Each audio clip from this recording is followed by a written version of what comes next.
안녕하십니까. JTV 전정뉴스입니다. 정부와 GM이 한국 GM 정상화 방안에 대해 일부 진전을 이룬 것으로 알려졌습니다. 산업통상자원부에 따르면 어제 정부와 GM은 실무회의를 갖고 한국 GM에 대한 산업은행의 재무실사를 신속히 진행하기로 했고, GM 측은 빠른 시일 안에 신차 배정 등 투자 계획과 외국인 투자 지역 지정을 위한 신청서를 제출하기로 했습니다. 정부와 GM은 그러나 군산공장 폐쇄 방침 철회 등 구체적인 공장 운영 계획에 대해서는 논의하지 않은 것으로 전해졌습니다. 전북 도민과 한국 GM 군산공장 직원 등 4천여 명이 오늘 서울에서 집회를 갖고 군산공장 정상화를 촉구했습니다. 참가자들은 지난해 군산조선소에 이어 군산공장마저 가동을 멈추면서 지역 경제가 최악의 위기에 놓이게 됐다며, GM은 군산공장 폐쇄 방침을 철회하고 정부는 지역 경제 지원 대책을 마련해달라고 호소했습니다.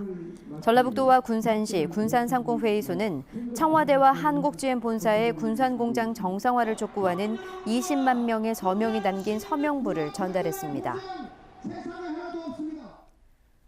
자유한국당과 바른미래당이 한국 GM의 군산공장 폐쇄 문제를 논의하자며 국정조사를 요구했지만 더불어민주당이 반대 의견을 밝혔습니다. 더불어민주당 우원식 원내대표는 GM이 정부와 게임을 하듯 이익 극대화에 골몰하고 있는 상황에서 GM 사태를 전쟁 대상으로 삼고 정부를 흔들기 위한 국정조사를 반대한다고 말했습니다. 민주평화당 또한 정치적 공세 성격의 국정조사보다 국회 대정부 질문을 통해 한국 GM의 부실 원인과 대책을 따져야 한다고 주장했습니다.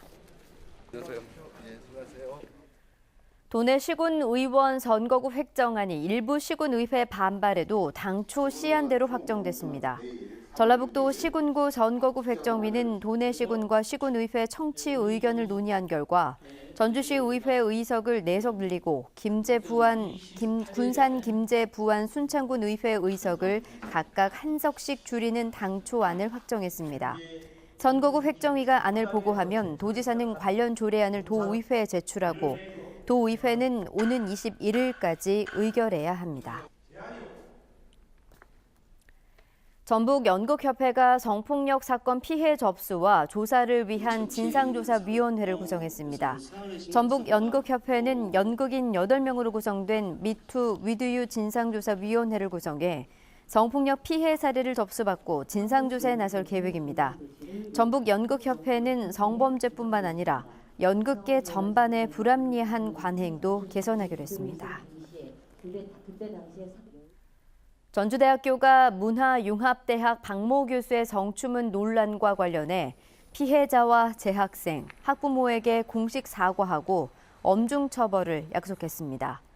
전주대 이호인 총장은 사건을 사전에 예방하지 못했다는 점에서 전주대 교직원 일동은 깊이 반성하고 있다고 공식 사과했으며, 박모 교수를 수업에서 완전 배제하고 학칙에 따라 직위 해제 등의 인사조치를 진행하고 있다고 밝혔습니다. 전주대는 교내 성폭력 피해 사례를 익명으로 접수받고 있다며 추가적인 가해자가 있는지 파악하고 있다고 밝혔습니다. 남원의 전북대 남원 캠퍼스가 설치될 거라는 일부 언론 보도에 대해 전북대가 부인하고 나섰습니다. 전북대는 남원 캠퍼스를 설치할 계획을 전혀 갖고 있지 않으며 지역 정치인과 이와 관련한 논의도 이뤄지지 않았다고 밝혔습니다. 다만 지자체 지원이 있을 경우 지역민을 위한 비정규 교육 과정을 운영하는 것은 가능하다는 입장입니다. 전북은행의 따뜻한 금융클리닉 전주센터가 전주시 경원동 오거리에 문을 열었습니다. 20%가 넘는 저신용자들에게 10%의 대환 자금을 지원하고 신용 8등급까지 금융 지원을 확대하는 전북은행의 따뜻한 금융클리닉은 평일 오전 9시부터 7시까지, 토요일은 오전 9시부터 오후 4시까지 운영됩니다. 후쿠시마 핵발전소 사고 7주기를 앞두고 시민단체들이 정부의 고준위 핵 폐기물 정책을 다시 수립하라고 촉구했습니다.